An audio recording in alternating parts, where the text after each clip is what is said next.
It seems, and it seems this is a good time to note that we often use science to mean two different things. On the one hand, we use it to talk about a body of knowledge, that we have based on scientific understanding.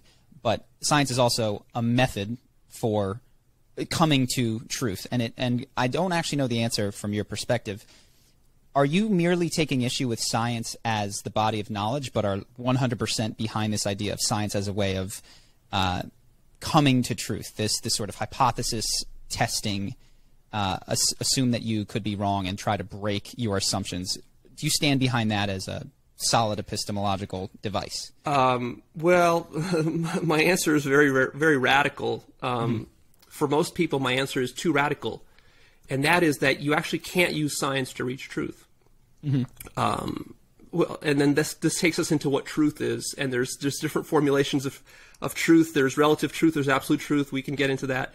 But there's the problem with the entire base of science as a knowledge base. There's huge problems there. I mean, there's probably, I mean, just even recently I've heard articles written that like something close to 50% of the scientific research studies and papers that were published like in the last 10, 20 years, later when they go to re-verify those studies, like 50% of them aren't verifiable.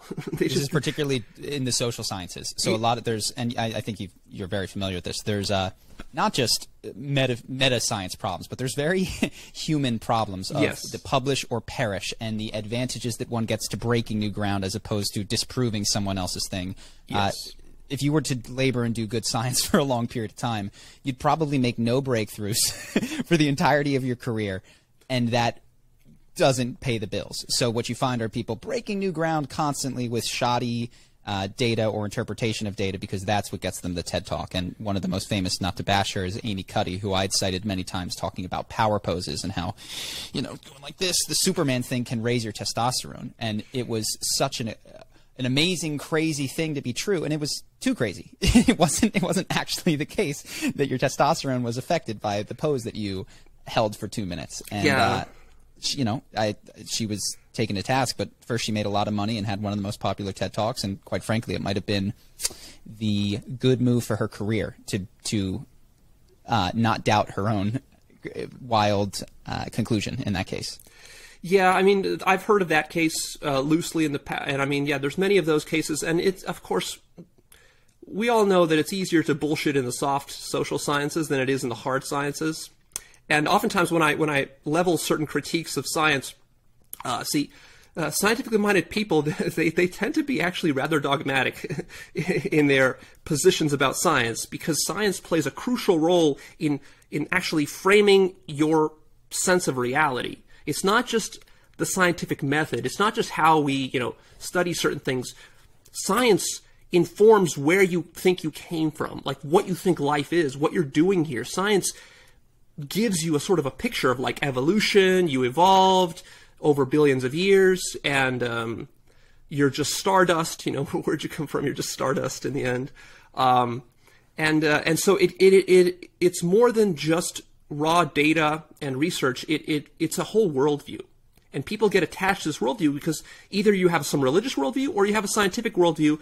Or really, there's not that many options here. Most people are not that clever about where they get their worldview from. They kind of lean more towards religion or towards science, and they just adopt it, and that informs how they live their life. But when I level critiques against science, see, the scientific mind is very sneaky, and it will start to defend itself. This is what the mind is always doing, no matter if it's religious or scientific or atheist or theist or whatever. It's always finding clever ways to defend itself. And so one of the defenses is to say, well, everything Leo is talking about may be true, but it's only for the soft sort of bullshit sciences that aren't real sciences. But for the hard sciences, physics, biology, chemistry, maybe even include mathematics in there, logic, for these sort of like computer science, for these sciences, what Leo's talking about doesn't apply. And so I like to go to the heart of the problem, which is, let's talk about how physics is wrong. Let's talk about how chemistry, I mean, there's a lot of deep epistemic and metaphysical problems within physics, fundamental theoretical physics, like quantum mechanics and the interpretations thereof. And so this applies across the board. And also going back to your earlier question, it's not just the knowledge base that I have a problem with, it's the methods itself. the methodology is not questioned deeply enough. And really, most of the epistemic blunders come from the lack of questioning of the assumptions behind the methodology of science itself. Let's go there. Let's take the hardest case, right? Let's take the underpinning. Let's go with physics. Serious here. Let's go with it. Yeah, let's take serious the hard stuff. one. Well, I think my audience is been taken mostly on board with, like, you know, people have their own agendas and they lie to you and you can't trust this and you can't, you know, there's a lot of low-hanging fruit in terms of skepticism. But let's go for one of the harder ones, it sounds like, which is the underpinning metaphysics, I suppose, you know, of this. So this is one that I actually don't know the direction that you're going to take it. What are the paradigmatic assumptions of the scientific method that are flawed? Oh, boy. Where to begin? I'm actually writing a whole book about this. Part of my life's work is to help to popularize some of these ideas, which I've spent, like, literally decades contemplating and researching on my own.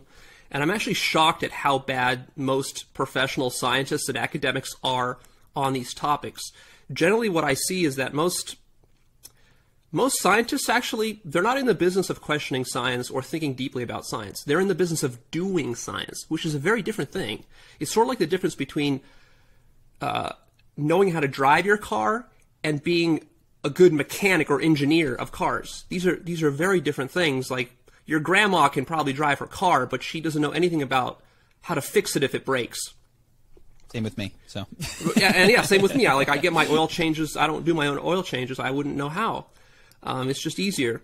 And so most people, the general population sort of assumes that, well, surely a scientist with a PhD who works at MIT and Caltech or Harvard, surely this physicist or whatever, he has a real good understanding of science. It's like, no, he has a real good understanding of how to do a very narrow set of experiments within a certain paradigm, within a certain subfield of his little narrow specialty within a larger bureaucracy of academia, and he's able to write research papers really well, if he's a good scientist, if he's successful, and he's able to convince his colleagues, he's able to, you know, discuss issues with them, but it's very narrow technical work. And just because you're good at doing that, and just because you get a Nobel Prize for doing that, does not mean you actually understand or have thought deeply about the nature of science. Hope that you guys enjoyed that clip. If you want to see more like this and have us do more podcasts, we are 100% funded by our generous patrons. And if you'd like to contribute, there's a link in the description, and we'll have one pop up on the screen right here so that we can do more podcasts where we have fun conversations and hopefully some deep ones like this. Either way, hope that you enjoyed the video, and I will see you in the next one.